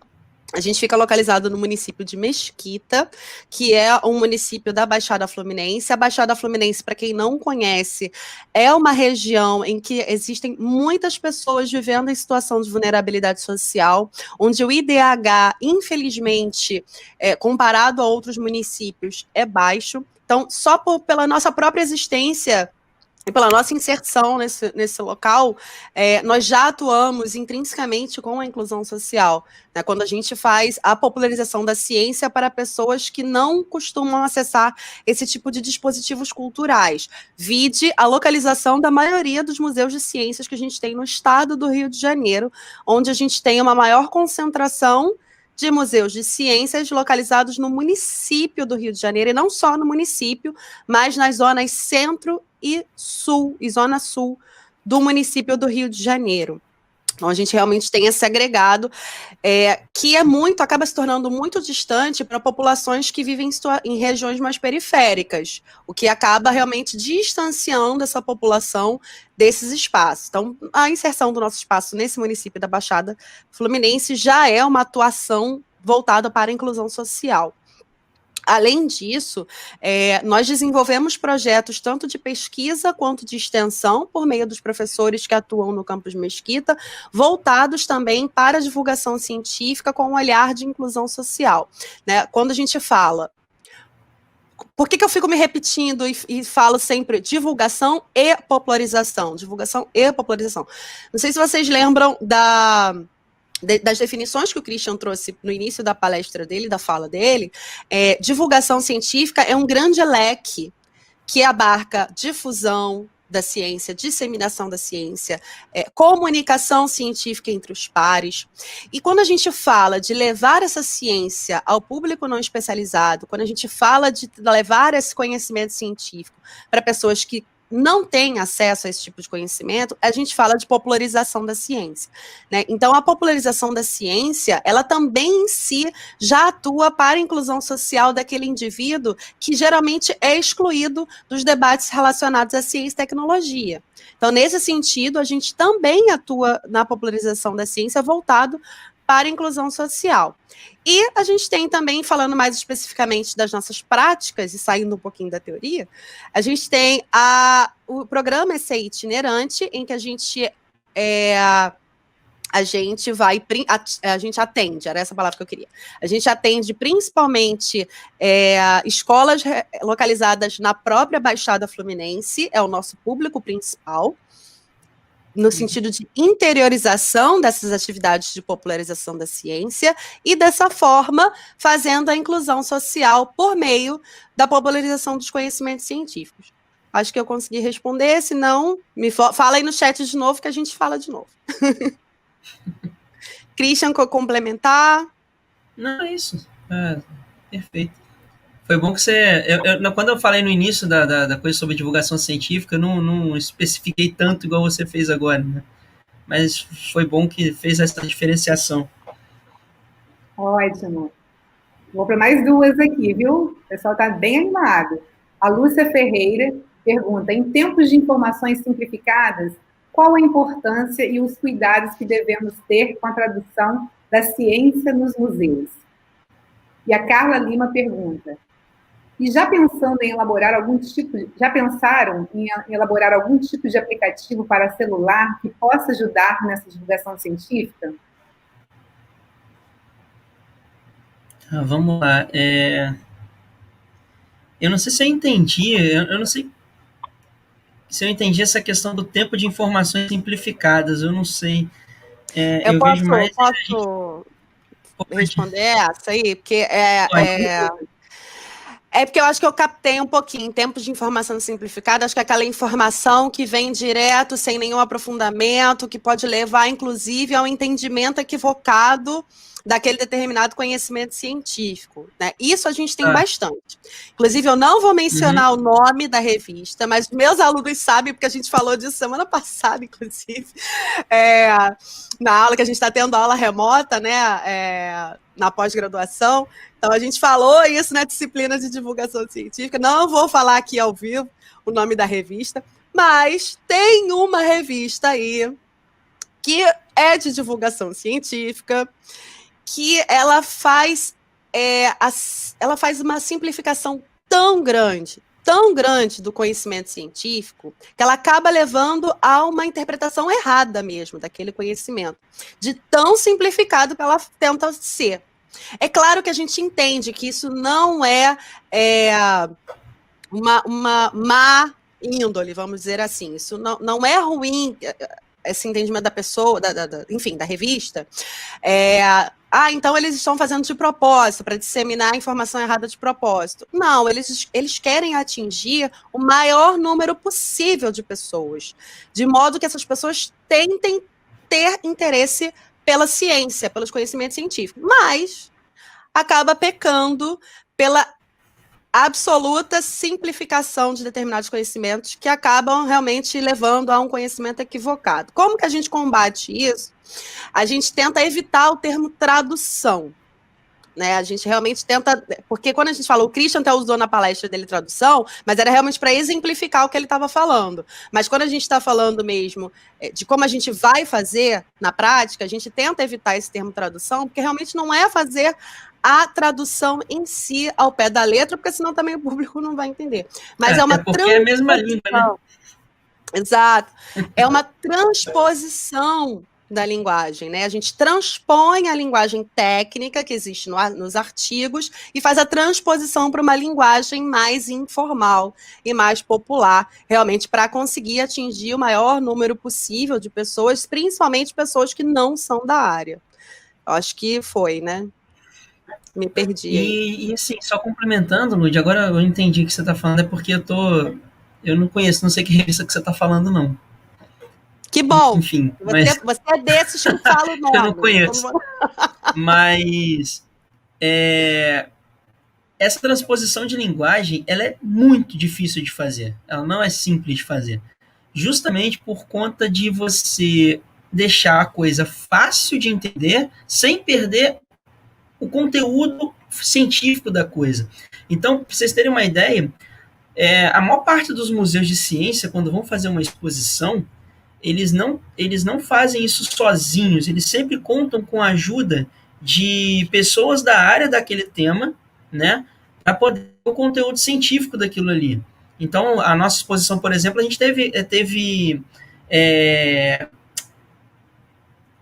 a ajuda de duas neurocientistas que viram todo o conteúdo da nossa exposição, leram o que a gente escreveu, né, e aprovaram o conteúdo que a gente está expondo ali nos painéis, por exemplo, né?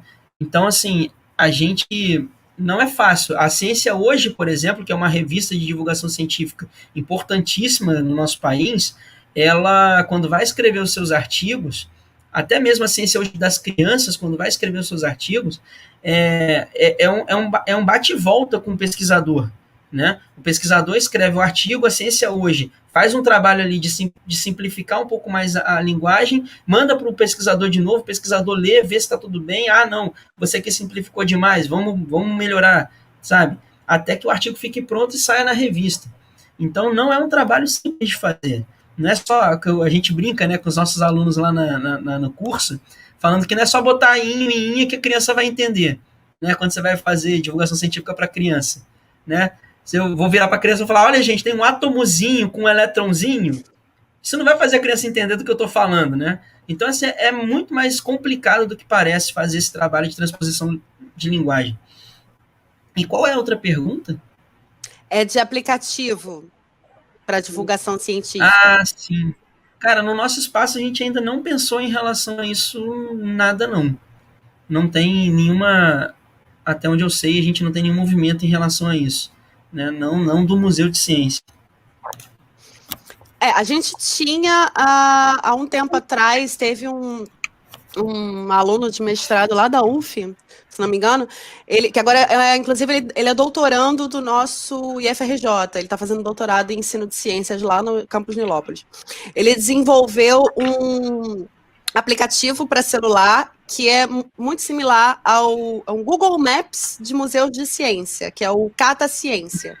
Eu não sei se ainda existe esse aplicativo, porque ele desenvolveu na época do mestrado, mas ele fez o Cata Ciência, que é um mapa onde tem todos os museus de ciência do Rio de Janeiro, e aí você clica em cima dos pontinhos que tem fixado no mapa, você consegue acessar informações sobre os museus.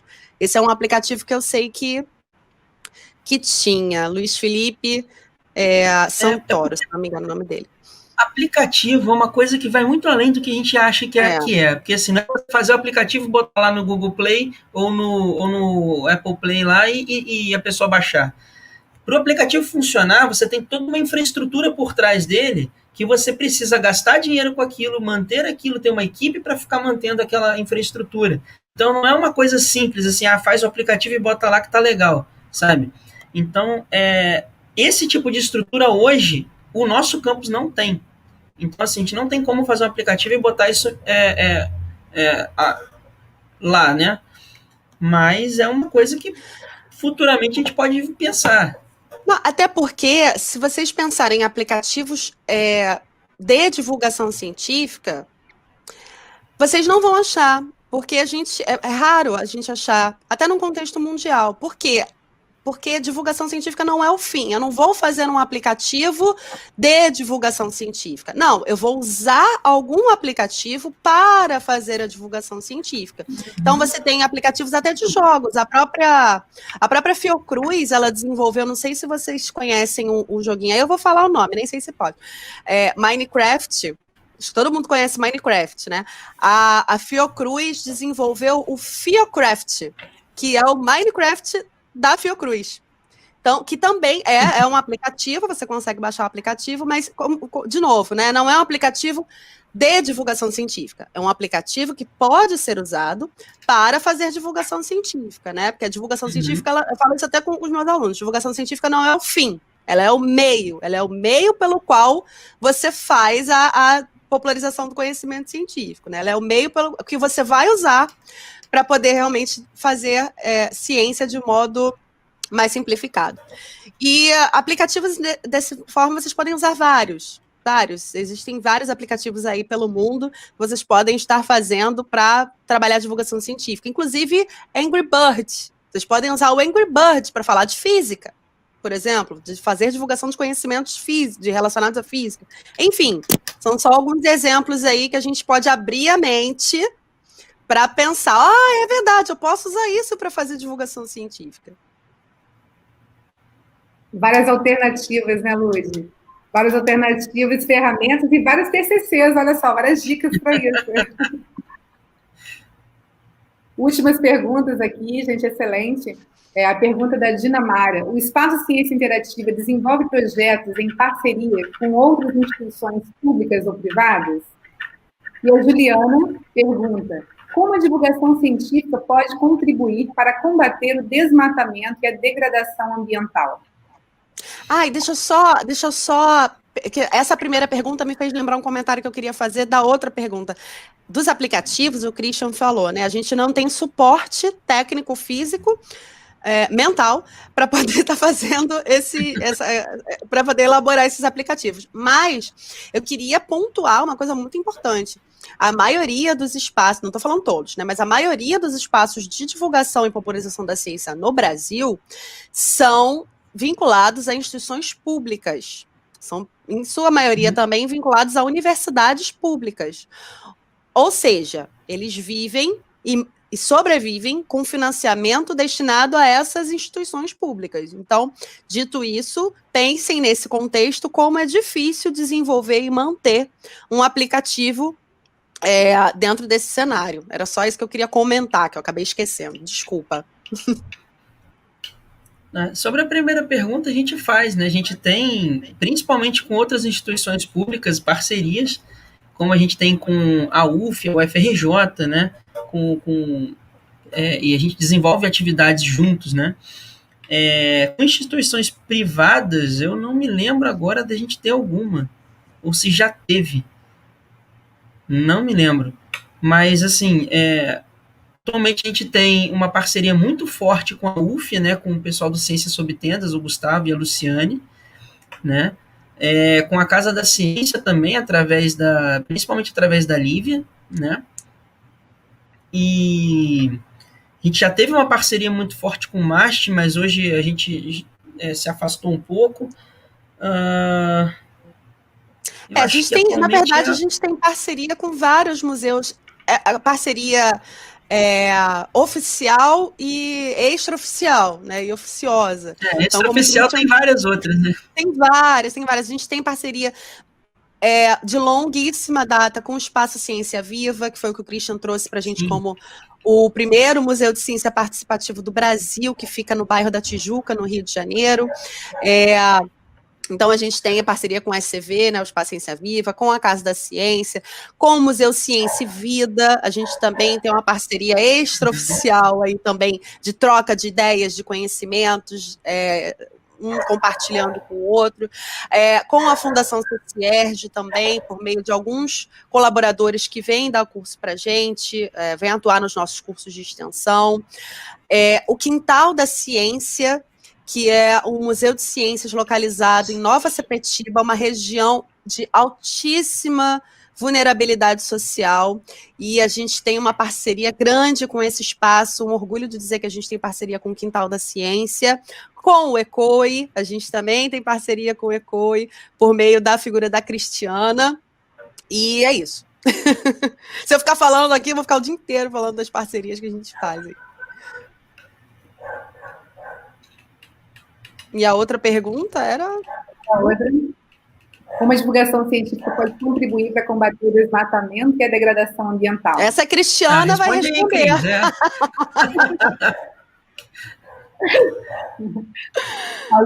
Nada disso, quero ouvir vocês falarem também. Fazendo o que vocês estão fazendo hoje, né, gente?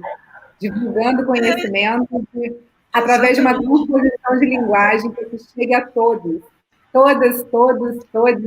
E justamente dessa forma, estimulando uma conscientização, estimulando uma educação ambiental crítica, né? Para que a gente possa... Exato, é isso que eu ia falar agora. Eu acho que um grande papel da divulgação científica é tentar desenvolver o pensamento crítico nas pessoas, sabe? É olhar para uma situação e não ver apenas o óbvio. Você vê o que está nas entrelinhas daquilo ali, o que está por trás daquilo ali, né? Que relações essa informação tem com o contexto na qual ela está vindo, né? Então, principalmente em relação a essa questão das fake news, né? E em relação a tudo na vida, eu acho, né? Até a escolha dos nossos representantes, né? Que eu acho que a gente está numa coisa de uma crise ambiental enorme porque a gente fez uma escolha muito mal feita do representante maior da nossa nação, sabe? Então, a divulgação científica ela tem esse papel de tentar abrir os olhos das pessoas e fazer com que elas tenham um pensamento crítico um pouquinho mais apurado, né? E é aí que a gente consegue talvez ajudar nessa questão da crise ambiental, do desmatamento, enfim. É isso mesmo. Christian, Ludmila, mais uma vez, muito obrigada por esse compartilhamento de experiências, né, de saberes. E eu gostaria de saber se vocês querem fazer uma fala final. Fiquem à vontade. Vai lá, Lud. Eu? Gente, eu queria muito agradecer a oportunidade de estar aqui nesse espaço, podendo falar um pouquinho do que a gente desenvolve lá no Espaço Ciência Interativa, podendo falar um pouquinho também da nossa área de atuação, que a gente ama muito, divulgação científica. Eu sei que eu falo pelo Christian também quando eu falo isso, porque ele é tão apaixonado quanto eu por essa área aí, que nos traz tanto gosto e desgosto também, muitas vezes, né? Principalmente, todo mundo agora, no mundo, está vendo o que a gente passa sempre, que é o problema da divulgação científica. Isso é o que a gente faz para viver, é o nosso trabalho, divulgação científica. E agora o mundo inteiro está vendo o quanto isso é importante, né? Fico triste e feliz ao mesmo tempo, não sei o que eu fico nesse momento. Então, eu queria agradecer a oportunidade de a gente estar falando um pouquinho sobre o nosso trabalho, sobre o que a gente faz. Convidar mais uma vez vocês a estar acompanhando as nossas atividades lá por meio do nosso Facebook e do nosso Instagram. É só botar @Espaço Ciência Interativa, tudo junto, sem cedilha, sem acento.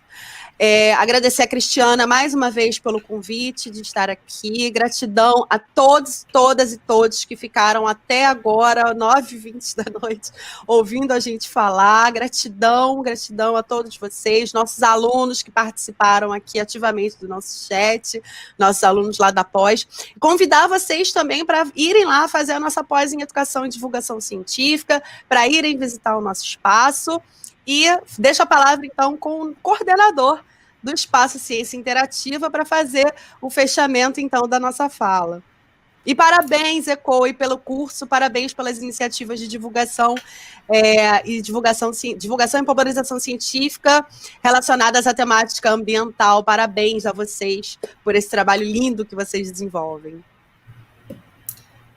Gente, mais uma vez agradecer o convite, agradecer as pessoas que estão aqui assistindo, né? Eu vi que a Carla lá do Quintal da Ciência está aqui com a gente. Tem mediadores nossos também assistindo, alunos nossos aqui assistindo também. Um abraço para todo mundo.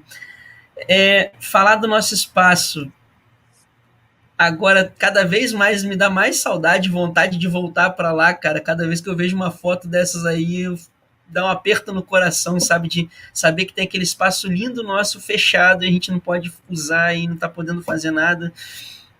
Mas a gente está fazendo o que pode através de toda essa coisa virtual que a gente está fazendo. E aqui eu deixo um obrigado enorme a Ludmila, que está dando essa coisa, né, da nossa atuação virtual, né, junto com nossos estagiários, a Larissa e o Marcelo. E um parabéns enorme a você, Cris, por todo esse trabalho do ECOI, sabe, que eu fui lá, conheci o ECOI e é fantástico, é um espaço, né, que a gente nem se dá conta de que existe um espaço bacana desse ali dentro do campus, né? Inclusive, eu acho que devia ter uns letreiros luminosos fora do campus, sabe, falando ECOI, assim. Parabéns, Cris, viu? E por essa iniciativa também dessa semana que está acontecendo. Um abraço enorme para todos vocês e muito obrigado pelo convite. E assim que o SCI estiver funcionando, sejam todos bem-vindos e bora lá visitar nosso espaço também. Estaremos, vamos levar uma equipe para lá. Mais uma vez, muito obrigada por essa parceria de sempre, Christian, Ludmila, cheio de energia, né, como divulgadores científicos aí, propagando energias e muito conhecimentos. A gente agradece demais, assim como vocês são uma equipe lá, aqui nós também, né, aqui a gente tem uma equipe de professores, de técnicos, de alunos que estão aqui por trás, apoiando, né, atrás do WhatsApp, atrás da organização. E a gente consegue dessa forma porque somos equipe. E isso é muito bom. Trabalhar com divulgação científica tem isso de belo, né? sermos equipe, sempre estamos trabalhando em equipe.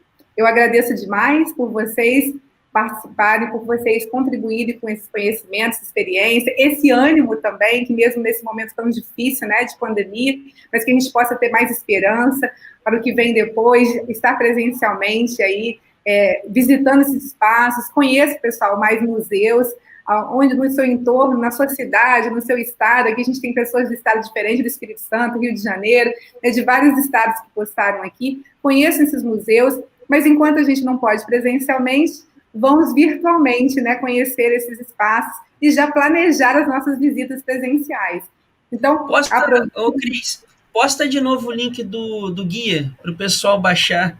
Coloca aí no... Giovanni aqui, olha como que é a equipe aqui, ó, Giovanni, Vanessa, Juliana, Carla, Amanda, todos aqui, e além tem uma equipe grande de alunos e outros professores aí por trás também. Verdade, gente. Juliana, Amanda, Giovanni, obrigada pra caramba, obrigada. Gratidão. Gratidão a vocês por essa noite, por estarem aqui conosco, e espero que essa discussão de hoje estimule a mais uma importante forma de se relacionar com a ciência, considerando a sua presença no nosso dia a dia e a sua importância na tomada de decisões. Que o desvendar da ciência nos traga mais oportunidades de integração e respeito com a natureza e com todas as formas de vida que nos cercam, permitindo experiências no nosso cotidiano ainda mais estimulantes, alegres e acessíveis, de forma a continuar lutando para transformar o nosso mundo em um lugar mais justo, sustentável e melhor. E a gente aguarda vocês aqui no ECOI também, no nosso museu aqui de Ciências Naturais, com solo, carpoteca, sementeca e vários outros atrativos que você pode conhecer, viu? E justamente considerando esse estímulo da ciência e esse universo de curiosidades e conhecimento a ser desvendado, lembro que esperamos vocês na nossa próxima segunda-feira para o nosso encerramento do nosso curso de extensão, um evento intitulado Construção de um Microscópio Caseiro para Estudo da Biodiversidade. A gente foi do macro ao micro, gente, então não perca esse nosso último evento. Muito obrigada e boa noite a todas e todos. Espero que fiquem bem. Tchau, galera. Boa noite, pessoal.